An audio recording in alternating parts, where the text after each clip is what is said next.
And here we are, episode 56 of the B Graders at Sweet Remedy, and Christ on a bike, I tell you, surprises over the last week at the Giro.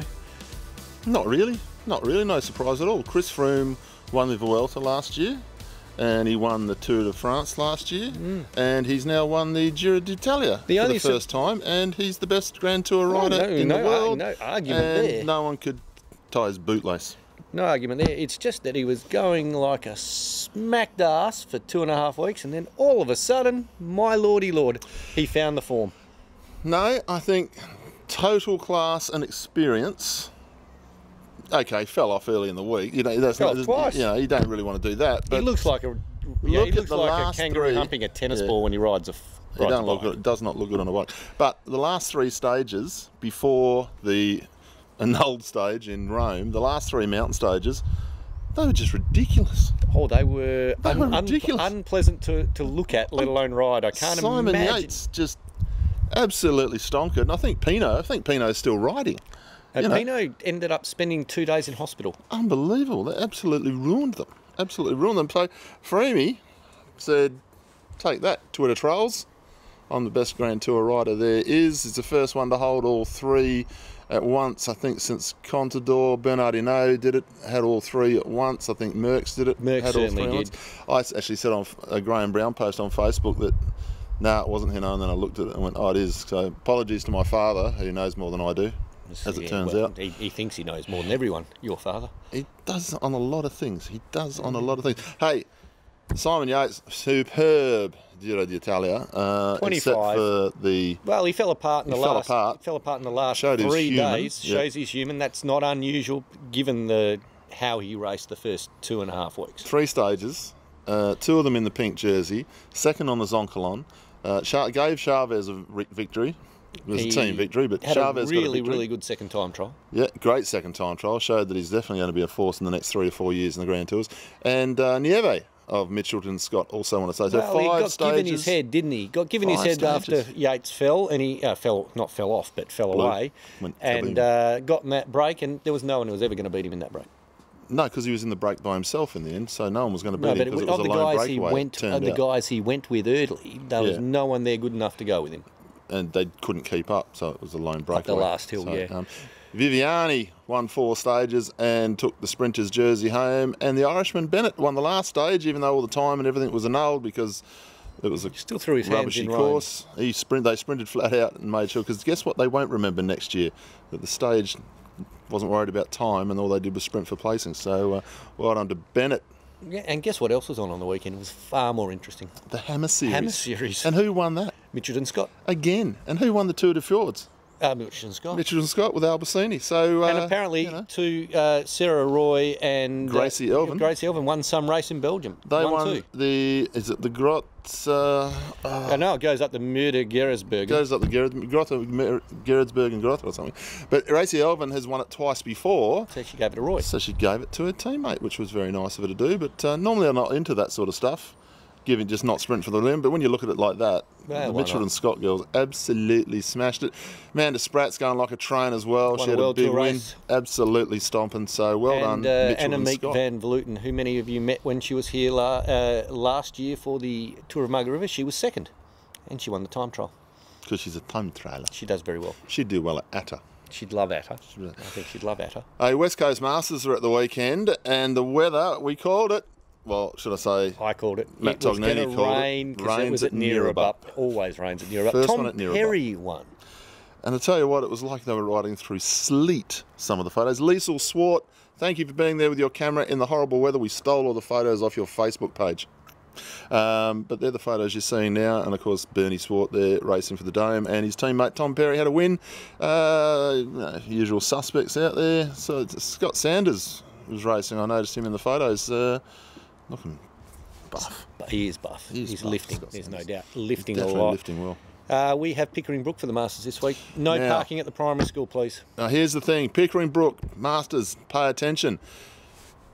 You get your number and all that stuff on the corner of Canning Road and Pickering Brook Road. Now, if you're leaving Kalamunda heading out to Pickering Brook, just before you get to the Pickering Brook Sports Club, on your right-hand side is Canning Road.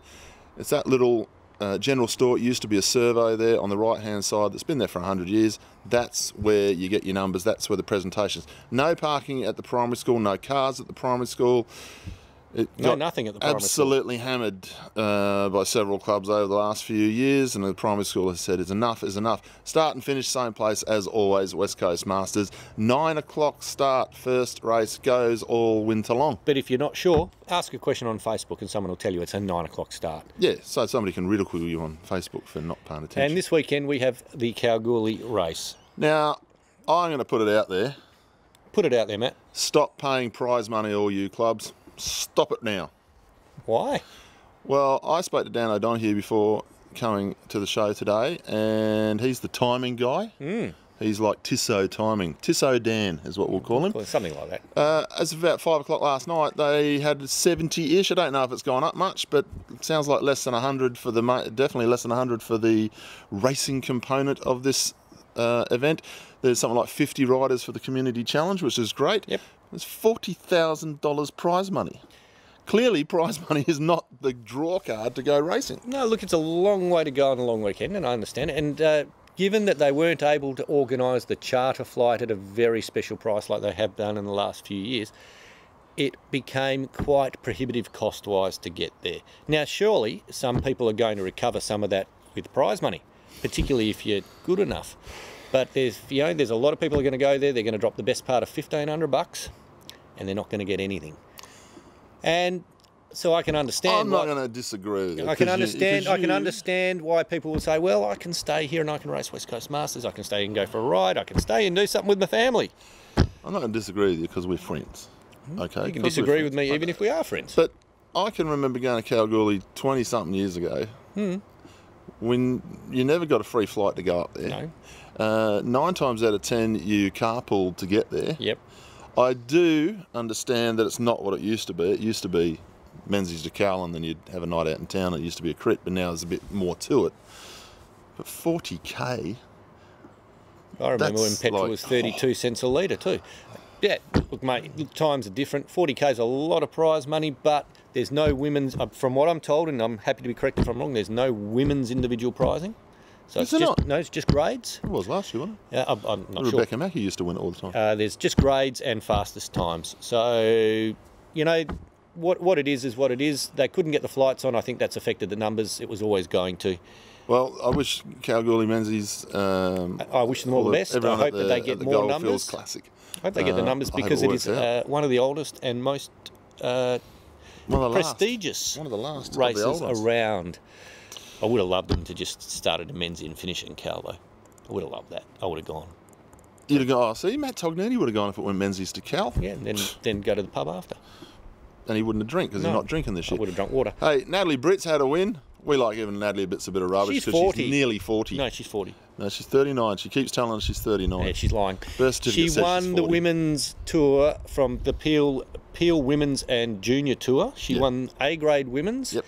She won the time trial, won the crit, fell off in the road race, got back on and limited her losses. Then went out and won the crit impressively. There's a picture of her gritting her teeth and winning the sprint by 1,100 metres. Yeah, I feel sorry for Kristen. He wouldn't want to upset her. She's like, she's got that face on her. Punch her, wouldn't it? Oh, gee, I'll tell you what. He's a battered husband. Rouchard Cycling Club AGM. The quickest AGM in the history of AGMs I've ever been to. I think it was about 2 minutes. 2.5 minutes maybe, and might have made an A4 piece of paper in the minutes. We're on the committee. Yes. Yep. We are with Dan O'Donoghue, who will never leave, and Paul Perrich. Scott Ailes made a life member. Yep. Life member, well done, Scott. Well done, I'm sure we'll second you back onto the committee before too long. And really, there's not much more to talk about. We do have our skin suit competition. There's one thing to talk about. Matt1 at iinet.net.au. Subscribe to us on the YouTubes, not on the Facebooks, on the YouTubes. There's one thing to talk about. What's that? Froome. What about him? Is he going to get off or is he going to get done? I say no case to answer. I say he'll get done, and I think he'll lose all his results, and I think it's a shame. But that's what I think, and we'll be... Whenever in the next decade when the result comes out. September. Yeah, a decade. We'll find out. And it's a non-event, it's a non-question because the rules say you can race. Go ahead and race, son. I agree. Until the rules say you can't race, go ahead and race. So next week we may have a special guest talk about things other than skinny wheel bikes. We'll wait and see. We did promise you a picture of an Instagram model, Insta-famous model, should I say, in the Mariana Voss skin suit. You're going to have to wait a little bit longer on that one. I need to lose some weight. And just thank you to all the photos from Peel, Nick Cowie again, never fails to send us photos of the racing down in the southern regions. And if we read the results, we'd have given them to you. But you can go onto the Peel website. Well, it was the Peel Women's and Juniors. Junior Tour. What was the junior result? I don't know. There you go. No one rang me from Peel to tell me, or sent me an email from Peel to tell me. It would be wonderful if they did.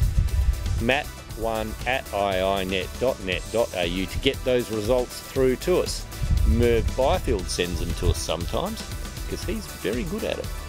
This has been episode 56. We'll see you next week. Well, we might.